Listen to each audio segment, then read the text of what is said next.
Hey folks, welcome back. My name is Krishna. If you're new to the channel, welcome. And thanks to all the new subscribers lately. I do appreciate your support and I appreciate you joining me on this journey to help intermediate artists level up their digital art game.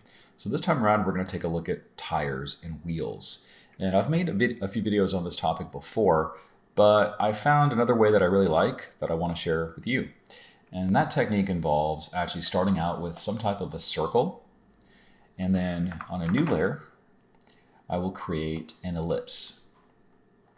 And what's really neat about this is this gives me the curvature that I want when I'm looking at an actual tire. So I can make this ellipse, I can maybe position it, rotate it, and get it to a point where it's going to be on one of the sides of the actual circle.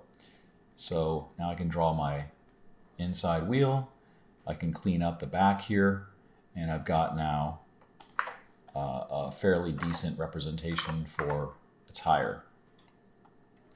And I found this technique to be really, really fast, and it just has I feel it looks better than if I were to just start off with a cylinder and do something like this. Now these kind of tires do exist, especially in the world of drag racing, but I like this kind of a bubbly look, just has more of a cartoony feel to it.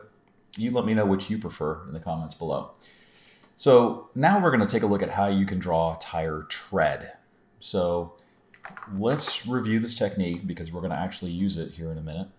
I've got one circle here that represents the outer part of the tire. I'll make my ellipse. The other thing with the ellipse is you don't want to put the ellipse in the center because then it has symmetry. So what I'm going to do is I'm going to move the ellipse to one side. You can have it to the right side, you can have it to the left side. Really depends upon the view that you're trying to create. So in this case, I'll just do it in the opposite direction here. All right. On this particular layer with the inner ellipse, I'll just go ahead and draw there's a chrome hubcap. Now the question is, how do I know where to draw the treads? There's no lines. Well, what we're going to do is we're going to take this initial ellipse, we're going to hit Command J, that makes a copy.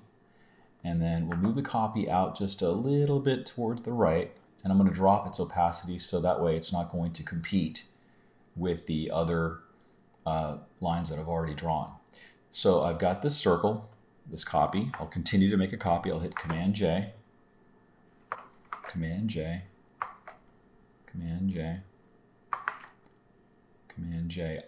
I want to stop to where, if I keep repeating this, I want to create a stopping point such that the part of the wheel that's closest to the viewer has a little bit more thickness than the area that's facing away from the wheel.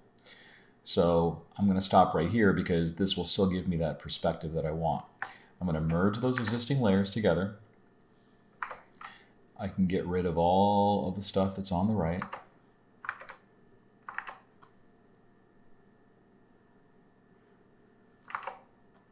Like so. And then what I can do is I can come back in and I can either have knobbies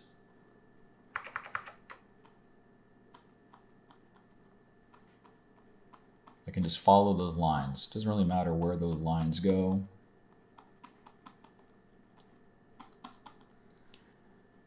And so now I'm left with something that looks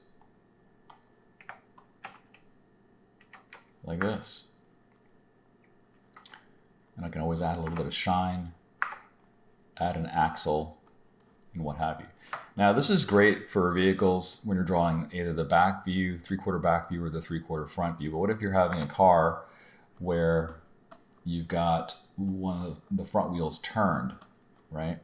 So let's just assume this is the back of the car and this is the front of the car, and the wheels are actually turned. Well, you can still start out with an ellipse or a circle, and you can put another circle directly inside of it.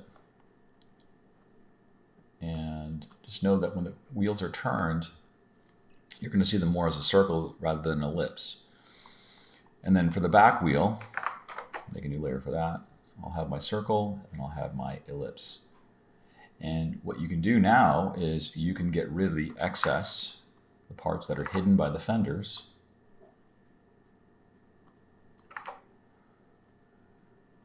And there you go. You've got now kind of a stylized vehicle that, you know, has a nice cartoony look. So that's the tip. So I'll leave you with this. Some of you know that I have an Instagram account, Krishna Draws. Check it out. I will post new work periodically. Try to get a couple of illustrations done every week. Some of those I share on my YouTube posts, but if you want to see all the nitty-gritty and some process stages, that's available on my Instagram account. I also sell custom brushes like this shaved ice brush that I use for creating all of these demos here. It's also what I used for this illustration that you see on the left. So do check those brush packs out. They work across Photoshop, Procreate. They even work in Krita as well. And I also include my brush pressure curve settings so that you can maximize your workflow. So thanks so much for watching the video, and let me know what you'd like to see in an upcoming video. Give me some ideas. It's always helpful, and I will talk to you next time. See ya.